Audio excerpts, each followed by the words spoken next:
पैगंबर ने फरमाया मेरे जिगर का एक टुकड़ा सरजमीन कूस पर दफन किया जाता है। सबकी ज़ियारत और इमाम रज़ा की ज़ियारत का फर्क। सरजमीन तूस, ये सरजमीन तूस है, खुरासान,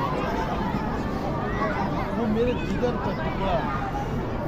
या तो पैगंबर ने जनाब ज़हरा को अपना टुकड़ा कहा, या तो पैगंबर ने इमाम रज़ा को अपना क्यों कहा?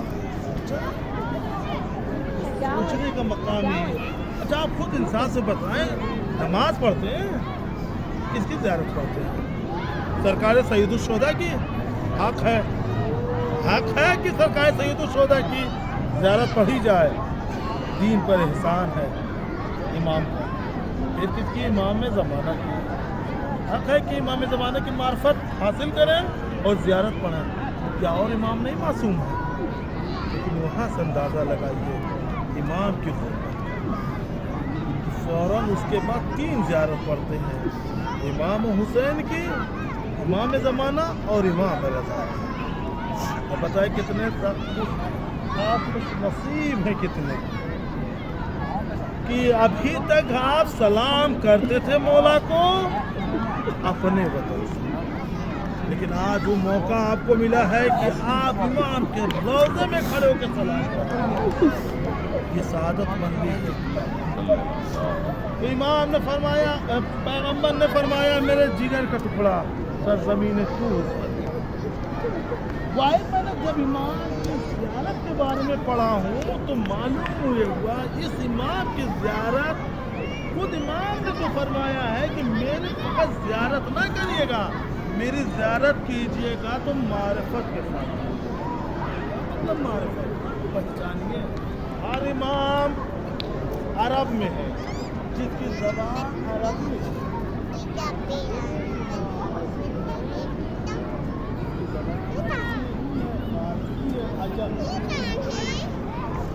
सरकार सैयदुश्शोहदा की ज़ियारत के बाद अगर किसी को ज़ियारत पर जोर दिया गया, वो सवाब बताया गया, वो इमाम रज़ा। सरकार सैयदुश्शोहदा गरीब ज़हरा, गरीब के माने समझते हैं आप किसे? बस यही से समझ लीजिए, थोड़ी सी मार्फत के बाद हम इतने दसूल पढ़ के ज़ियारत पढ़ेंगे। गरीब ज़हरा यानी गरीब उसे कहते हैं, हम और आप जिसे गरीब समझते हैं वो गरीब नहीं, जो तंगदस्त है, जिसके पास पैसा ना हो, जिसके पास खाने पीने का ना हो, वो गरीब नहीं कहते। गरीब के माने ही परदेसी। परदेसी को तुम समझते हो? परदेसी का मतलब जहाँ पर इंसान तन्हा हो, अजनबी हो, वाकफियत ना हो जगह से, अपने वतन में गुर्बत नहीं है, परदेश चला गया है। फिर इमाम हुसैन को गरीब ज़हरा कहा जाता है, लेकिन इस इमाम को गरीबुल गुरबा कहा जाता है। दोनों की गुर्बत में फ़र्क है। इमाम हुसैन गरीब ज़हरा हैं, अपने वतन यानी मदीने से दूर शहीद हुए हैं। लेकिन जब इमाम हुसैन मदीने से इराक गए हैं तो अपनी मर्जी से गए कि मैं इराक जाऊंगा।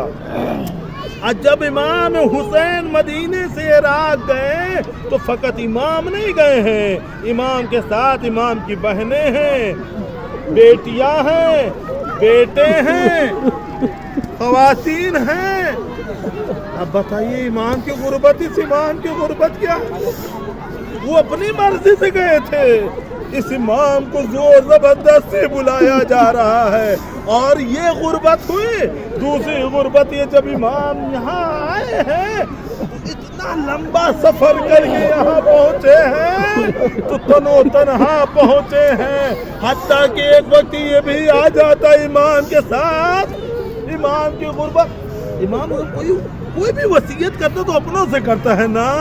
इमाम की गुर्बत की ये है, अब वसीयत भी करना चाहते हैं तो कोई अपना है नहीं। इमाम वसीयत करें तो किससे करें, यहाँ तक कि अपने सहाबी ख्वाजा अब्बा असल से की है वसीयत, अपने बेटों से करते हैं वसीयत। और इमाम हुसैन ने किससे वसीयत, आप देख सकते हैं। ये इमाम की गुर्बत है। लेकिन आइए एक एक फिकरात में हम गौर करके, इमाम ने फरमाया जो मेरी ज़ियारत को आएगा मैं सख्त तरीन 3 मौके पर आऊँगा।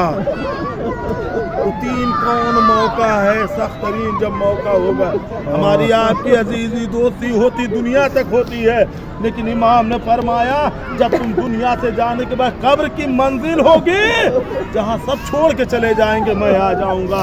मीज़ान का वक्त होगा, मैं आ जाऊंगा। पुले सरात पर मैं आऊंगा, और जब तुम्हारे नामे आमाल दिए जाएंगे तो मैं आऊंगा। लेकिन मौला ये आपकी मोहब्बत में एक जुमला कह के मैं इज़्र दुखूल शुरू कर दूंगा।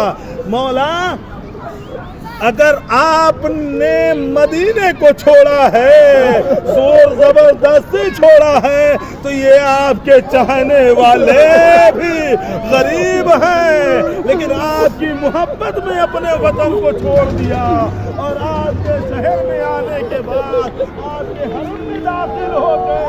अब मौला जैसे आपने इजाजत दे दी है अपने शहर में दाखिल कर दिया, इजाजत मौला और दे दीजिएगा कि हम आपके रोज़े तक पहुँच जाएं, और पहुँचने के बाद मारिफत ज़ियारत कर लें। आइए हम सब लोग मिलके आइए इमाम से इजाजत लेते हैं। बिस्मिल्लाहिर्रहमानिर्रहीम।